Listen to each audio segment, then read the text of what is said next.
नमस्कार, स्वागत है आप सभी का। आप सभी देख रहे हैं वर्ल्ड टुनाइट। मैं हूं आपके साथ आशुतोष चतुर्वेदी। दुनिया भर में अभी बगदादी की मौत पर अफवाहों और सफाई का दौर ही चल रहा था कि इस्लामिक स्टेट ने एक नया वीडियो भी रिलीज कर दिया है और ये वीडियो है इस्लामिक स्टेट की दहशत को एक बार फिर से बढ़ा देने वाला। वीडियो में फिर से वही मास्क के पीछे ढका चेहरा है जो अमेरिकन नागरिक पीटर कासिंग का सिर कलम कर देता है और इसके साथ ही इस बार इस्लामिक स्टेट ने 18 सीरियाई सैनिकों को भी इतने ही दर्दनाक मौत दे दी है। हालांकि अभी इस बात की पुष्टि नहीं हो सकी है कि वीडियो में दिखाई दे रहा शख्स कासिंग है या नहीं। आईएस का प्रोपेगेंडा, एक और बेगुनाह की हत्या, धर्म परिवर्तन भी नहीं बचा सका जा। कब खत्म होगा कत्ल का सिलसिला? इस्लामिक स्टेट पर अमेरिकी गोलीबारी बढ़ रही है। कई आतंकवादियों के जख्मी होने और मारे जाने की खबरें आ रही हैं। लेकिन इस्लामिक स्टेट इन खबरों के जरिए अपना टेरर कम नहीं करना चाहता, तभी तो वो लगातार ऐसे प्रोपेगेंडा फैला रहा है जिससे उसकी दहशत कम न होने पाए।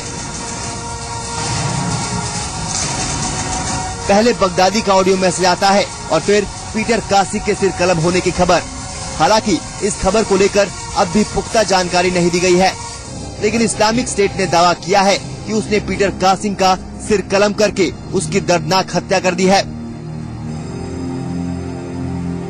26 साल के पीटर कासिंग ने इस्लामिक स्टेट की ही कैद में अपना धर्म परिवर्तन भी कर लिया था और इसके बाद उसका नाम अब्दुल रहमान कासिंग हो गया था। लेकिन कासिंग का ये पैंतरा भी उसकी जान नहीं बचा पाया। इस्लामिक स्टेट की माने तो कासिंग की जान जा चुकी है। व्हाइट हाउस की ओर से जारी किए गए बयान में इस्लामिक स्टेट के कुकृत्य की निंदा की गई थी। खुफिया विभाग वीडियो की प्रामाणिकता जांचने में जुटा हुआ है। अगर ये सत्य साबित होता है तो हम एक निर्दोष अमेरिकी राहत कर्मी की निर्मम हत्या की निंदा करते हैं और उनके परिवार और दोस्तों के प्रति गहरी संवेदना व्यक्त करते हैं। क्योंकि इस्लामिक स्टेट की बर्बरता का शिकार ब्रिटेन भी बन चुका है। ऐसे में ब्रिटिश प्रधानमंत्री डेविड कैमरून ने भी ट्विटर के जरिए कहा है कि अब्दुल रहमान कासिंग की खून जमा देने वाली हत्या डराने वाली है। ISIS ने एक बार फिर अपनी क्रूरता दिखाई है। मेरी संवेदना उनके परिवार के साथ है। अभी कुछ ही घंटों पहले ये खबर आ रही थी कि अमेरिका की तरफ से किए गए हवाई हमलों में निर्मम हत्याओं को अंजाम देने वाला मास किलर जिहादी जॉन जख्मी हुआ है। लेकिन एक बार फिर से उसके उसी अंदाज में सिर कलम करने वाले वीडियो ने इस खबर की प्रामाणिकता पर सवाल या निशान खड़े कर दिए हैं। लेकिन मुद्दा ये है कि जिहादी जॉन जिंदा हो या मर गया हो या फिर कहीं जख्मी पड़ा हो, फिर भी बेगुनाहों के गले पर खंजर कब तक चलता रहेगा? ब्यूरो रिपोर्ट, जी मीडिया। और अब बात उस अपील की जो इस्लामिक स्टेट की गिरफ्त में बंधक बने पीटर कासिंग के माता पिता ने की थी। एलन हेनिंग के कत्ल के वीडियो के साथ पीटर कासिंग को अगले शिकार के तौर पर इस्लामिक स्टेट ने दुनिया के सामने रखा था और जिसके बाद उनके घर वालों ने इस्लामिक स्टेट से अपील की थी कि वो उनके बेटे को छोड़ दे, क्योंकि वो सीरिया में लोगों की भलाई के लिए उन्हें राहत सामग्री पहुंचाते हैं। लेकिन इस अपील का कितना असर हुआ वो आप देख चुके हैं। Hearts ache for you to be granted your freedom, so we can hug you again. जब बेटे की जान आफत में हो तो माँ बाप भला चुप कैसे रह सकते हैं? भले ही उन्हें पता हो कि उनकी अपीलें बेमानी हैं, लेकिन आस कैसे छूट जाए?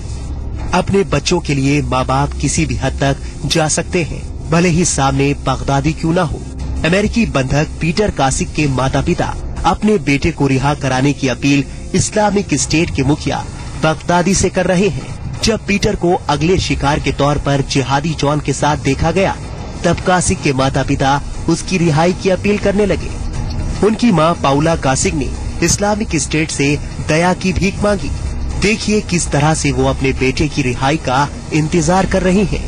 Most of all, know that we love you, and our hearts ache for you to be granted your freedom, so we can hug you again, and then set you free to continue the life you have chosen. The life of service to those in greatest need. We implore those who are holding you to show mercy and use their power to let you go. लेकिन ऐसा कुछ भी नहीं हुआ। अपने बेटे के लिए तरसती माँ के नाम बेटी की हत्या का संदेश आया। पीटर कासिंग की माँ ही नहीं, उनके पिता भी कासिंग के भविष्य को लेकर उतने ही परेशान थे। उन्होंने सरकार के आगे अपनी बेबसी की बात भी कही थी। There is so much that is beyond our control. We've asked our government to change its actions, but like our son, we have no more control over the U.S. government than you have over the breaking of dawn. We implore his captors to show mercy and use their power to let our son go. इस तरह की भावुक अपीलों का Islamic state के दानवों पर असर होने की उम्मीद बांधे बैठे पीटर के माता पिता को भी वही डरावनी तस्वीरें देखनी पड़ी हैं जो अब तक 4 बंदियों के परिजनों ने देखी थी। कासिक भी सीरिया से अगवा किए गए थे और तब से उन्हें हेनिंग के शेर कलम करने वाले वीडियो में ही देखा गया था। आतंकवादियों से अपने परिजनों की रिहाई की अपील पहले भी सेटलॉफ और डेविड हेंस के परिवार के लोग कर चुके थे, लेकिन इस अपील के बदले उन्हें बंधकों के कटे हुए सिर ही दिखाई दिए और कासिक की हत्या के बाद एक बार फिर से ये साबित हो गया है कि दानवों से दया की अपील बेईमानी ही है। ब्यूरो रिपोर्ट, जी मीडिया। तो मासूम निर्दोष लोगों की गर्दन रेत देना मानो इसका शौक है। कई बार इस इंसान को पहुंचाने की कोशिश की गई है। आपको बताएं कि जहां हम बात कर रहे हैं उसी शख्स की जिसने एक के बाद एक कई लोगों को उनको मौत के घाट उतार दिया है, उनकी गर्दन रेत कर उनकी हत्या की गई है। विदेशी मीडिया ने इसे जिहादी नाम का नाम दे रखा है। तो चलिए जानते हैं कि कौन है इस मास्क के पीछे का इंसान। 19 अगस्त 2014 जेम्स फॉली, 2 सितंबर 2014 स्टीवन सेटलॉफ, 13 सितंबर 2014 डेविड हेंस, 3 अक्टूबर 2014 एलन हेनिंग, 16 नवंबर पीटर कासिक। 5 वीडियो, 5वां सिर, कातिल 1। मास्क लगाए हुए ये शख्स हाथ में चाकू लेकर हर बार यूं ही दुनिया भर की मीडिया में छा जाता है। ब्रिटिश एक्सेंट की फर्राटेदार अंग्रेजी में अमेरिका और ब्रिटेन समेत कई देशों को धमकी देता है और इसके बाद मासूम निर्दोष लोगों की गर्दन रेत देना मानो इसका शौक है। कई बार इस इंसान को पहचानने की कोशिश की गई। इसकी आवाज को लेकर रिसर्च जारी है और विदेशी मीडिया ने तो इसे जिहादी जॉन का नाम दे रखा है। कहा यह भी गया है कि ये एक ब्रिटिश रैपर था जो बहकर जिहादी बन गया, लेकिन इस बात की पुष्टि नहीं हो पाई। काले मास्क के पीछे छिपा इंसान जो भी है, इसे जिहाद के नाम पर ऐसी घुट्टी पिलाई गई है कि संवेदना और दया जैसे शब्द इसके लिए बेमाने हो चुके हैं। इस्लामिक स्टेट बंधकों ने ही इस शख्स का नाम जिहादी जॉन रखा है। म्यूजिक ग्रुप द बीटल्स के सदस्य जॉन लेनिन के नाम पर ये नाम दिया गया है। दरअसल ब्रिटिश बंधकों की सुरक्षा का जिम्मा ब्रिटिश जिहादी करते हैं, जिन्हें द बीटल्स के नाम से पुकारा जाता है। ये शख्स इस गैंग का हिस्सा है और बंधकों के सिर कलम करने का काम खास तौर पर इसे ही सौंपा गया है। फिलहाल इस शख्स को लेकर फेडरल ब्यूरो ऑफ इन्वेस्टिगेशन दिन रात की मेहनत कर रहा है और उसका दावा है कि जिहादी जॉन का पता लगा लिया गया है, लेकिन उसका नाम उजागर नहीं किया गया है। जिहादी जॉन महज बंधकों के सिर कलम नहीं करता, उस पर अमेरिका और ब्रिटेन को धमकी देने की भी जिम्मेदारी है। वो हर बार कोई न कोई खतरनाक संदेश अमेरिका और ब्रिटेन के नाम देकर जाता है। अपने हर वीडियो में इस्लामिक स्टेट का ये खतरनाक आतंकवादी अपने अगले शिकार को भी दिखा देता है, लेकिन इस बार के वीडियो में ऐसा कुछ भी नहीं। आतंक की भेंट चढ़ने वाले इस व्यक्ति का नाम पीटर एडवर्ड कासिक था। 26 साल के पीटर इंडियाना के रहने वाले थे। वो special emergency response and assistance नाम के एनजीओ के लिए काम करते थे। कासिक 2006 में अमेरिकन आर्मी रेंजर्स में रह चुके थे और 2007 में इराक में उनकी तैनाती रही थी। कासिक भी सीरिया से अगवा किए गए थे और तब से उन्हें इस वीडियो में देखा गया है।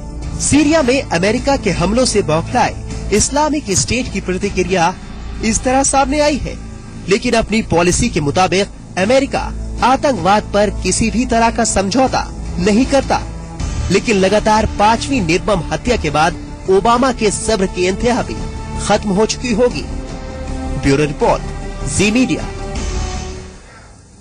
और विश्व की 20 सबसे बड़ी अर्थव्यवस्थाओं का मंथन अब खत्म हो चुका है। ब्रिस्बेन में चल रहे G20 समूह के आखिरी दिन सभी देशों ने मिलकर वैश्विक अर्थव्यवस्था में 2.1% की बढ़त का लक्ष्य रखा है।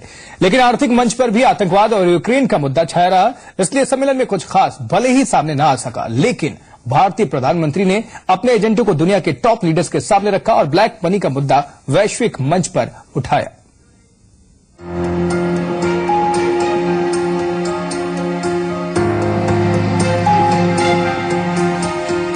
दुनिया के टॉप लीडर्स का सम्मेलन।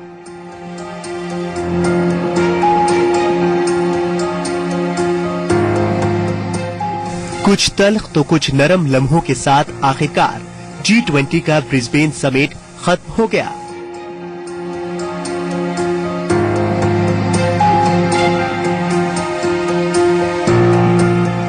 भारत के लिए ये सम्मेलन और भी अहम था क्योंकि पीएम मोदी यहाँ ब्लैक मनी की वापसी का एजेंडा लेकर गए थे, जिसे उन्होंने दुनिया की 19 बड़ी अर्थव्यवस्थाओं के सामने रखा भी।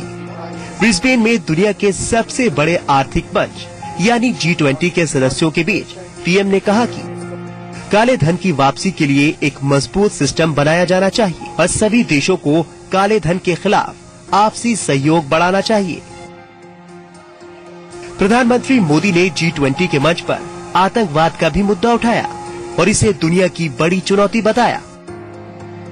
मोदी ने कहा कि आतंकवाद और तस्करी से निपटने के लिए कारगर कदम उठाए जाने चाहिए। पीएम ने आतंकवाद से मुकाबले के लिए साझा रणनीति पर जोर दिया और कहा कि इसके खिलाफ सभी देशों को मिलकर लड़ने की जरूरत है। मोदी ने ड्रग्स और हथियारों की अवैध तस्करी के खिलाफ भी कड़े कानून की जरूरत बताई। आशंका के मुताबिक G20 सम्मेलन में आर्थिक मुद्दे के अलावा भी कई राजनीतिक मुद्दे और आतंकवाद छाया रहा। इस शिखर सम्मेलन का समापन 2.1% की आर्थिक विकास दर के साथ हुआ। अपने समापन भाषण में एबट ने कहा कि आर्थिक सुधारों से लाखों नौकरियों का सृजन होगा। इस सम्मेलन की मेजबानी कर रहे ऑस्ट्रेलिया की पूरी कोशिश आर्थिक मुद्दों को केंद्र में रखने की रही, लेकिन इस दौरान यूक्रेन संकट और जलवायु परिवर्तन के मुद्दे हावी रहे। इसके अलावा जो मुख्य गतिरोध दिखा वो रूसी राष्ट्रपति पुतिन और पश्चिमी नेताओं के बीच का था। अपने खिलाफ तल्ख माहौल देखकर रूस के राष्ट्रपति व्लादिमीर पुतिन सम्मेलन के आधिकारिक समापन से पहले ही लौट गए। हालांकि उन्होंने अपने लौटने की वजह थकान बताई। दरअसल पश्चिमी नेताओं ने यूक्रेन विवाद को लेकर पुतिन की कड़ी आलोचना की थी। हालांकि पुतिन ने सम्मेलन को सकारात्मक करार दिया और रूस पर लगे प्रतिबंधों को हटाने की बात कही। लेकिन भारत के लिहाज से ये पूरा सम्मेलन बेहद सकारात्मक रहा। पीएम मोदी की नेताओं के साथ मुलाकात भी काफी पॉजिटिव और एनर्जेटिक लग रही थी, जब ऑस्ट्रेलिया दौरे के 2 अहम दिन अभी बाकी हैं। ब्यूरो रिपोर्ट, जी मीडिया। तो प्रधानमंत्री नरेंद्र मोदी ने आज ब्रिस्बेन के रोवा स्ट्रीट पर महात्मा गांधी की प्रतिमा का अनावरण भी किया और इस दौरान मोदी ने कहा कि आज देश 2 बड़ी समस्याओं से गुजर रहा है। ग्लोबल वार्मिंग और आतंकवाद की समस्या से गांधी जी का जीवन दर्शन मुक्ति दिला सकता है। उन्होंने कहा कि गांधी जी जीवन भर प्रकृति के लिए जीते रहे। उन्होंने ये भी कहा कि आज भी अगर हम गांधी जी के जीवन दर्शन को अपनाते हैं तो प्रकृति के लिए काफी कुछ कर सकते हैं।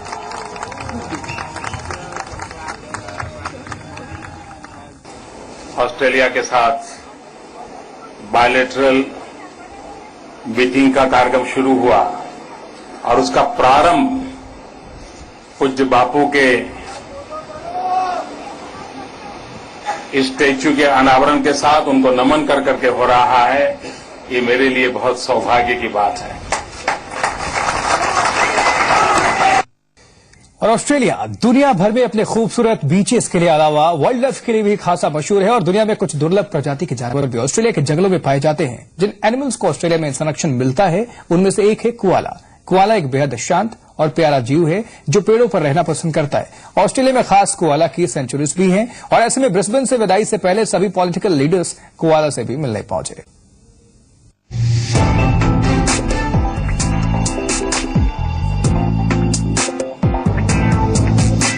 क्या G20 का ब्रिस्बेन सम्मेलन कामयाबी के साथ खत्म हुआ? सियासी रस्म की ये तस्वीर देखिए। दुनिया के बड़े बड़े नेता ब्रिस्बेन में अपनी छाप छोड़कर जा रहे हैं, लेकिन आपने ये तस्वीर देखी क्या?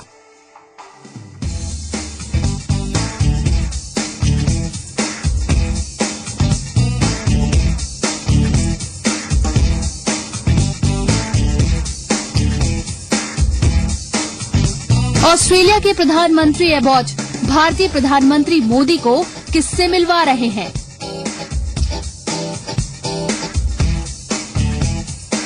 ये कोआला है, ऑस्ट्रेलिया का मशहूर कोआला भालू।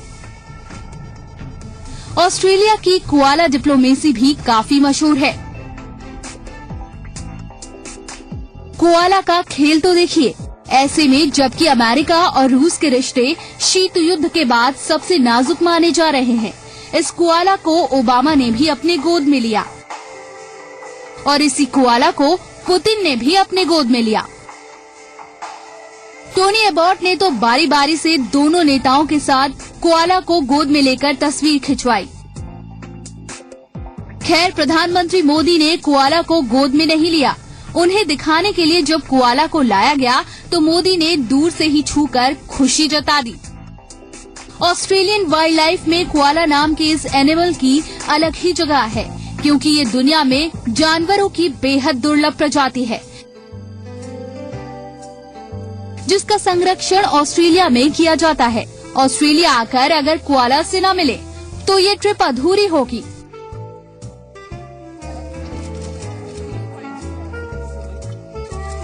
तभी तो टॉप लीडर्स की स्पाउसेस शनिवार को ही सेंचुरी में आकर इस क्यूट क्रीचर से मिलकर आई थी। ब्यूरो रिपोर्ट, जी मीडिया। और 15 नवंबर का दिन वेनेजुएला के लोगों के लिए एक ऐतिहासिक दिन रहा। इस दिन यहां के 2 पारंपरिक व्यंजनों ने वर्ल्ड रिकॉर्ड बनाया। वेनेजुएला के खास डिश हलक्का ने अपनी 120 मीटर की लंबाई से दुनिया भर में रिकॉर्ड बनाया। तो वहीं ब्रेड फिल्ड विथ हैम ने भी वर्ल्ड रिकॉर्ड बनाया। एक सप्ताह से वेनेजुएला के लोग इन 2 व्यंजनों को बनाने में लगे हुए थे, जो 15 नवंबर को बनकर तैयार हुआ। बता दें आपको कि इस रिकॉर्ड कायम करने वाले डिश हलक्का को 504 किलो प्लालिट के पत्ते, इसमें 144 किलो बीफ, 216 किलो चिकन और 216 किलो कॉर्न मिल से बनाया गया इसे। और इन 2 रिकॉर्ड्स के साथ ही वेनेजुएला ने वर्ल्ड रिकॉर्ड बनाने का अपना खाता भी खोल दिया है।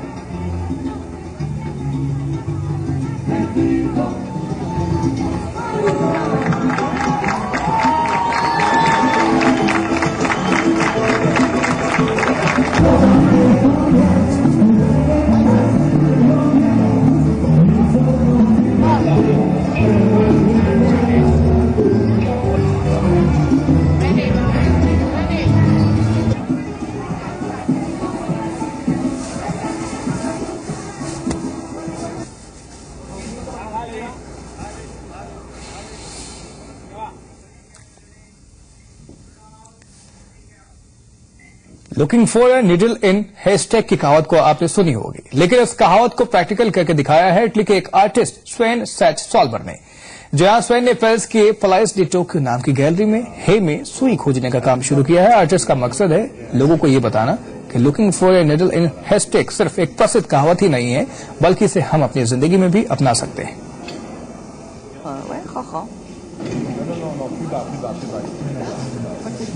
Attendez, non mais c'est pas bon ça.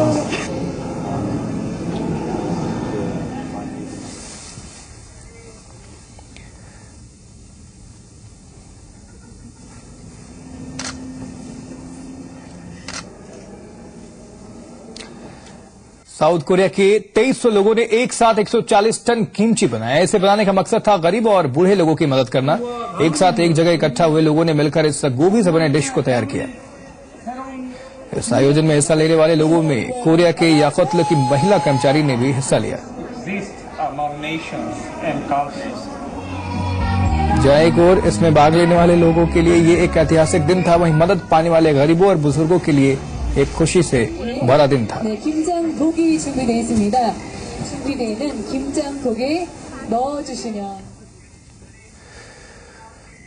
और आपको लिए चलते हैं एक खूबसूरत दुनिया में जहां ठंड है, आर्ट है और आपके फेवरेट कैरेक्टर्स भी मौजूद हैं। ये है आइस डिज्नीलैंड।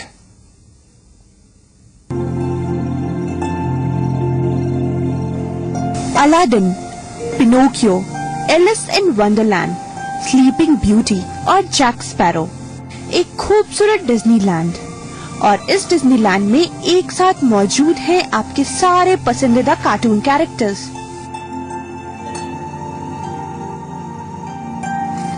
चारों तरफ सफेद बर्फ की चादर और बर्फ से ही बने अलादीन और पिनोकियो। ये कोई ड्रीम लैंड नहीं, ये है बेल्जियम के लीग में चल रहा विंटर वंडरलैंड। इस डिज्नी ड्रीम आइस फेस्टिवल की शुरुआत 14 नवंबर को हुई है। इस बर्फ से बनी दुनिया में जैसे ही आप जाएंगे, आप अपने बचपन के दिनों में वापस लौट जाएंगे, जहां आपकी स्वागत करेंगे पिनोकियो और अलादीन, तो वहीं आगे जाने पर आप खुद को एलिस इन वंडरलैंड के भूल भुलैया में पाएंगे। स्लीपिंग ब्यूटी का खूबसूरत कैसल आपको दूर से ही नजर आ जाएगा। इतने ही नहीं, यहाँ आपको लायन किंग के सवाना के जंगली दोस्त भी मिलेंगे। पायरेट्स ऑफ कैरेबिया के फैन के लिए यहाँ जैक स्पैरो भी हैं, जिनके साथ डरी सहमी हुई डिज्नी के प्रिंसेस भी मौजूद है। इस इवेंट का आयोजन करने में 80 आर्टिस्ट लगे हैं, जिन्होंने दिन रात एक करके इस जादुई दुनिया को बनाया है। यहाँ पर बहुत कुछ मौजूद है। 80 लोगों ने मिलकर सारे स्टैच्यूज बनाए हैं। ये एक जादुई दुनिया है। यहाँ आने वाले खुद को सपनों की दुनिया में पाएंगे। 12 देशों से आए 80 कलाकारों ने मिलकर यहाँ मौजूद हर एक कैरेक्टर को अपने हाथों से बनाया है। इतने कम तापमान में घंटों काम करने वालों के लिए ये एक मुश्किल चुनौती थी। हमारे लिए ये बहुत मुश्किल था। दिन रात एक कर हम इस काम में लगे हुए थे। हाथों के औजारों से काम करना चुनौती भरा था। सभी कलाकारों ने बहुत धैर्य दिखाया है। जनवरी तक चलने वाले इस आयोजन की शुरुआत में लोगों की भीड़ देखते हुए आने वाले दिनों में भी काफी संख्या में लोगों के आने की उम्मीद की जा रही है। ब्यूरो रिपोर्ट, जी मीडिया।